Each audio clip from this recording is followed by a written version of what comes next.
Welcome to Sorry If I Spit When I Speak. The shocking release of George Iloka may be a sign that the Bengals have changed the way they operate and are truly looking to put the best product on the field, especially when coupled with not picking up Adam Jones's option. So now we can imagine some of the underperforming players looking around wondering who's next. John, I imagine you have some sort of idea about that. Looking at the names of players who haven't really played much this preseason so far, some of them do stick out. For starters, nose tackle Chris Baker only played 9 snaps against Dallas.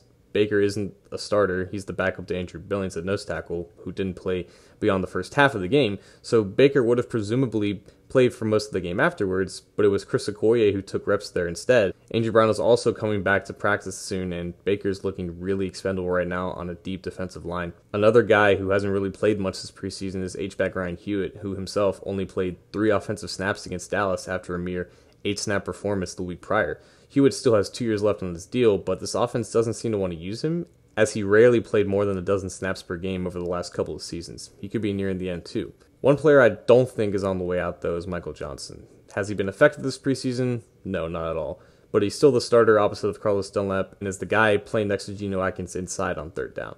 The Bengals have great depth at defensive end. We've seen a lot from Jordan Willis and Sam Hubbard so far, but they're still using Johnson as the starter, and I think because of that, he's safe for the time being. All 3 of these players could get cut. All 3 could be safe. We don't know. But if the Iloka release tells us anything, is that we should probably start expecting the unexpected.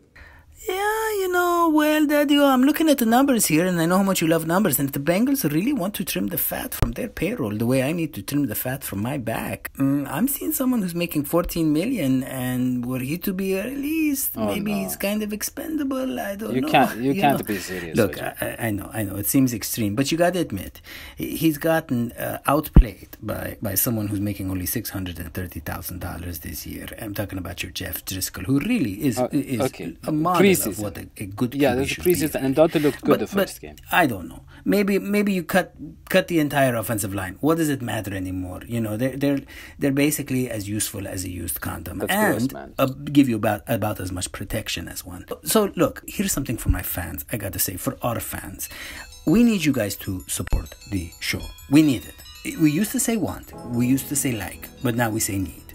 We need you guys to give something.